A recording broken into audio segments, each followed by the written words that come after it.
ஜீராசி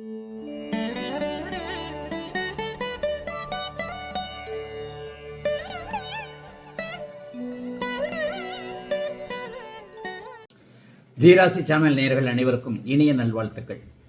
எல்லோரும் நன்றாக இருப்பீர்கள். இப்போது 2025 மே மாதம் 12 ராசிக்காரர்கள், மேஷம் முதல் மீனம் வரையிலான 12 ராசிக்காரர்களுக்கு எப்படி இருக்கும் என்பதை பார்க்கலாம். சிம்மராசிக்காரர்களுக்கு மிகப்பெரிய யோக பலன்கள் இப்போது கண்டிப்பாக உண்டுங்க. அஷ்டம சனியை பற்றி கவலையே பட வேண்டாம். இந்த மாதம் 18ஆம் தேதி நடக்கக்கூடிய ராகுகேது பயிற்சியின் மூலமாக அஷ்டம சனி வேதையை அடைகிறது. அதற்கு 4 நாட்களுக்கு முன்பாக நடக்கக்கூடிய குரு பயிற்சியின் மூலமாக உங்களுக்கு குரு பகவான் லாபஸ்தானம் என்று சொல்லப்படக்கூடிய நல்ல இடத்துல வர்றாரு. ஆகவே கடகராசிக்காரர்களுக்கு கண்டிப்பாக பெரிய சோதனைகள் நிச்சயமாக இருக்காது. குறிப்பா என்ன சொல்லணும் அப்படின்னு பாத்தீங்கன்னா, இப்போது 9ஆம் இடத்துல உச்சமாக இருக்கக்கூடிய உங்களுடைய ராசிநாதன் இந்த மாதத்தின் 15ஆம் தேதி 10ஆம் இடத்திற்கு வருகிறார். அதுவும் பெரிய நல்ல நன்மை. கடந்த காலத்துல ஒரு மாத 2 மாத காலமாக வருமானமே சரியா இல்லையே என்கின்ற மாதிரியான எண்ணங்களில் இருந்தவர்களுக்கு 2-11 அதிபதியான புதன் இப்போது 9ஆம் இடத்திற்கு மாறி இருக்கிறார். ஒரு 3 மாசமா புதனுடைய இயக்கம் உங்களுக்கு நல்லா இல்லை. 8ஆம் இடத்துல மறைஞ்சு ராகுவோட சேர்ந்து சனியோட சேர்ந்துட்டு ஒரே குழப்பத்தில் போய் கிடந்தார்.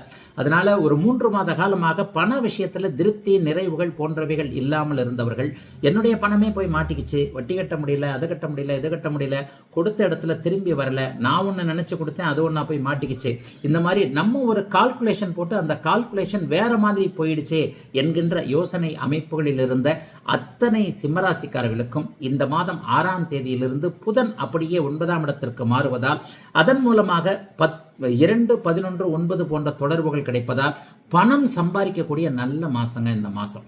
பிற்பகுதி ஒரு 10ஆம் தேதியிலிருந்து ஒரு 30ஆம் தேதி வரைக்கும் மே மாதத்துல தொட்டது துலங்கும், பணம் நல்லா வரும். அதனால எது எங்கெங்க கால்குலேஷன் போட்டு வச்சிருந்தீங்களோ அதெல்லாம் கடகடன்னு அந்த முயற்சிகளை சீக்கிரம் வைங்க.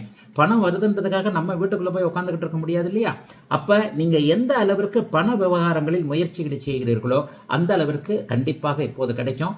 வேலை, தொழில், வியாபாரம் போன்ற அமைப்புகள், ஏற்கனவே கொடுத்து வைக்கப்பட்டிருந்த பணம் வாங்க வேண்டிய அமைப்புகள் எல்லாமே முழுதாக மே மாதம் 10ஆம் தேதியிலிருந்து 30ஆம் தேதிக்குள் பணம் கிடைக்கக்கூடிய நல்ல மாதமாக இந்த மாதம் அமைகிறது. அந்தஸ்து கௌரவம் நல்லா இருக்கும். 15ஆம் தேதிக்கு பிறகு 10ஆம் இடத்திற்கு சூரியன் போவதால் பதவி உயர்வு, சம்பள உயர்வு போன்றவைகளை எதிர்பார்க்கலாம்.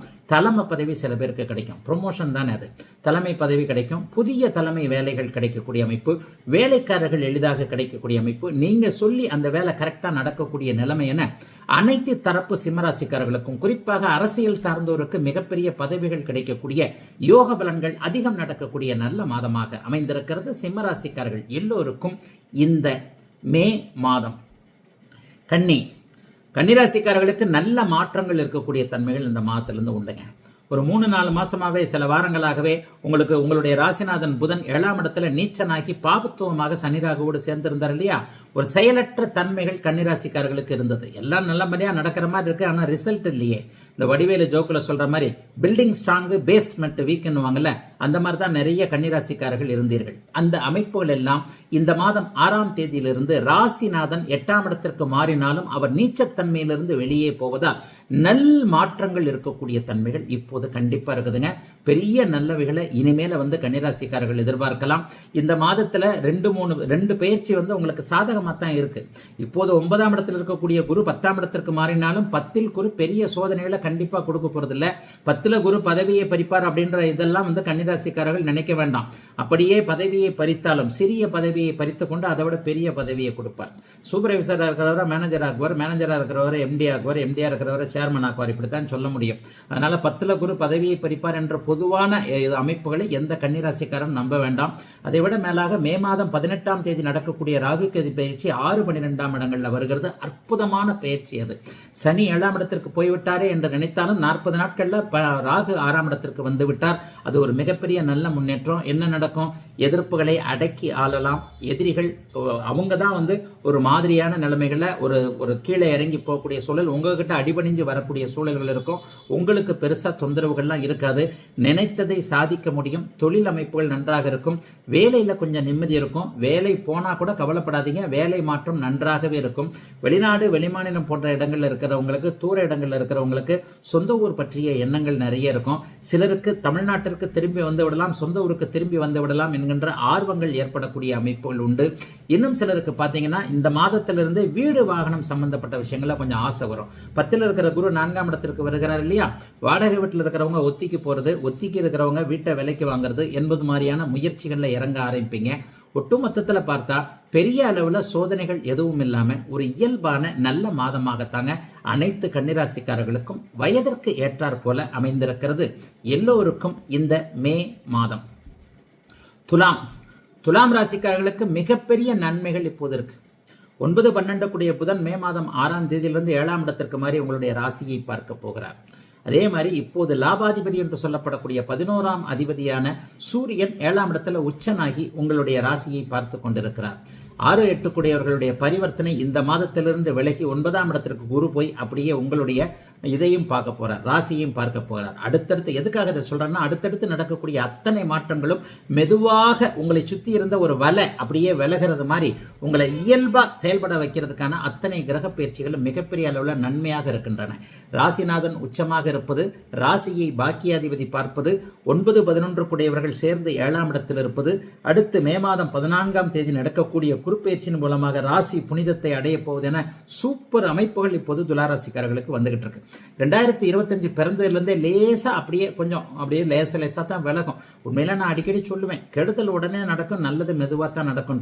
துளாராசிக்காரர்களுக்கு அவரவருடைய பிறந்த ஜாதக வலுவிற்கேற்றாற் போல நன்மைகள் நடக்க ஆரம்பிக்கின்ற ஒரு அமைப்பாக மே மாதத்தை சர்வ நிச்சயமாக சொல்லலாம். மனைவியின் பேரில் தொழில் வைத்திருப்பவர்கள், மனைவியின் உறவினர்களோடு சேர்ந்து தொழில் செய்யக்கூடியவர்கள் அனைவருக்குமே இதுவரைக்கும் இருந்து வந்த கஷ்ட நஷ்டங்கள் விலகும். கூட்டு தொழில் முன்னேறக்கூடிய தன்மை, நண்பர்களோடு சேர்ந்து ஏதாவது தொழில் ஆரம்பிக்கலாமான்ற எண்ணங்கள் வரக்கூடிய அமைப்புகள் இப்போது கண்டிப்பாக உண்டு. அது சக்சஸும் ஆகும். எந்த தொழிலையும் இப்போது துளாராசிக்காரர்கள் தைரியமாக ஆரம்பிக்கலாம். வேலையை விட்டுட்டு தொழில் ஆரம்பிக்கலாம்னு நினைக்கிறவங்களுக்கு பரவாயில்ல, நல்ல அமைப்புகள்லாம் வரும். பெரிய கஷ்ட நஷ்டங்கள் வந்துடாது. பணப்பிரச்சனைகள் தீரும். முதல் திருமணம் தோல்வியுற்ற 2வது திருமணத்தை எதிர்பார்த்து காத்து கொண்டிருப்பவர்களுக்கு மே மாதத்தில் ஒரு நல்ல அமைப்பு. சட்ட ரீதியிலான போராட்டத்தில் இருக்கக்கூடியவர்களுக்கு சமாதான தீர்வுகள் அல்லது நீங்க நினைக்கக்கூடிய முடிவுகள் வரக்கூடிய தன்மைகள்லாம் கண்டிப்பாக இருக்குதுங்க. மனசு கொஞ்சம் சாந்தமாக இருக்கும்.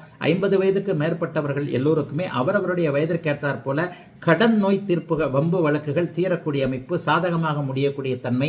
இன்னும் சிறப்பாக சொல்ல போனா, ரொம்ப நாளா வீடு கேஸ்ல இருக்கு, காடு கேஸ்ல இருக்கு, இந்த மாதிரி சொந்தக்காரர்களுக்குள்ளேயே கேஸ் போட்டுக்கிட்டு என்ன பண்றது ஏது பண்றதுன்னு தெரிய முடியாம இருக்கக்கூடிய துலாம் ராசிக்காரர்களுக்கு வெற்றிகள் கிடைக்கக்கூடிய தன்மை என எல்லாம் நிறைவாக கிடைக்கக்கூடிய தன்மைகள் துளாராசிக்கு இந்த மே மாதத்திலிருந்தே படிப்படியாக ஆரம்பிக்குதுங்க. நீங்க எந்த அளவிற்கு முயற்சிகளை செய்கிறீர்களோ அந்த அளவிற்கு துளாராசிக்காரர்களுக்கு கண்ணு கட்டிய தூரம் வரை வெற்றி ஒன்றே உறுதியாக இருக்கிறது என்று சொல்லக்கூடிய நிலைமையில நன்றாக இருக்கிறது இந்த மே மாதம். விருச்சிக ராசிக்காரர்களுக்கு இந்த மாசம் 7ஆம் இடத்திலிருந்து குரு பார்த்து கொண்டிருக்கின்ற ஒரு தன்மை, ராசியை பார்த்து கொண்டிருக்கின்ற குரு 8ஆம் இடத்திற்கு மாறப்போகிறார். இது என்னங்கய்யா நல்லதுகளை செய்யுமா அப்படின்னு பார்த்தா, குரு எப்பவுமே உங்களுக்கு தீமையை செய்யக்கூடிய ஒரு கிரகம் கிடையாது. ஏன்னா உங்களுடைய ராசிக்கு மிகப்பெரிய யோகாதிபதி குரு 8ல் மறைகிறார்னா என்ன பண்ணுவார்? எதிர்பாராத அதிர்ஷ்டங்கள், எதிர்பாராத தனலாபங்கள் போன்ற அமைப்புகளை தருவார். கடந்த காலத்தில் பங்குச்சந்தை போன்ற அமைப்புகள், யூக அமைப்புகள், நெட்டில் இப்படி காசை விட்டுட்டேன், அப்படி காசை விட்டுட்டேன், ஒருத்தன் ஏமாத்திட்டான், ஒருத்தனை நம்பினேன், அது ஆகிப்போச்சு இதாகிப்போச்சு என்கின்ற நிலைமையில் இருக்கக்கூடிய அத்தனை பேருக்குமே இழந்த பணத்தை திரும்ப பெறக்கூடிய அமைப்புகள் மே மாதம் 15ஆம் தேதிக்கு பிறகு கண்டிப்பாக வருகிறது. ஏற்கனவே இந்த மாதம் முழுவதும் 5ஆம் இடத்துல வலுவான ஒரு நிலைமையில சுக்கிரன் உச்சமாக இருக்கிறார். ஆக 2 சுபர்களும் ஓரளவுக்கு நல்ல இடத்துல தான் இருக்கிறாங்க. அதே நேரம் தான் உங்க ராசிநாதன் ஜூன் மாசம் தான் நீச்சத்திலிருந்து வெளியே போறார். ராசிநாதனை பார்த்தீங்கன்னா 9ஆம் இடத்துல நீச்சம் என்கின்ற அமைப்புல தான் இருக்கிறார். ஆக என்னதான் இருந்தாலும் எல்லாம் சரிதாங்க, இங்க ஒன்றும் நடக்கலையே என்கின்ற மாதிரியான எண்ணங்கள் தான் விருச்சிக ராசிக்காரர்களுக்கு இருக்கும். ஏன்னா ராசிநாதன் என்பவன் தான் உயிர். ராசிநாதன் பலவீனமாக இருக்கக்கூடிய இந்த அமைப்புல நம்ம எல்லா பக்கத்திலையும் நம்ம கையை போட்டு கட்டின மாதிரி அங்கே போக முடியாதபடி ஒரு தோற்றங்கள் இருக்கும்.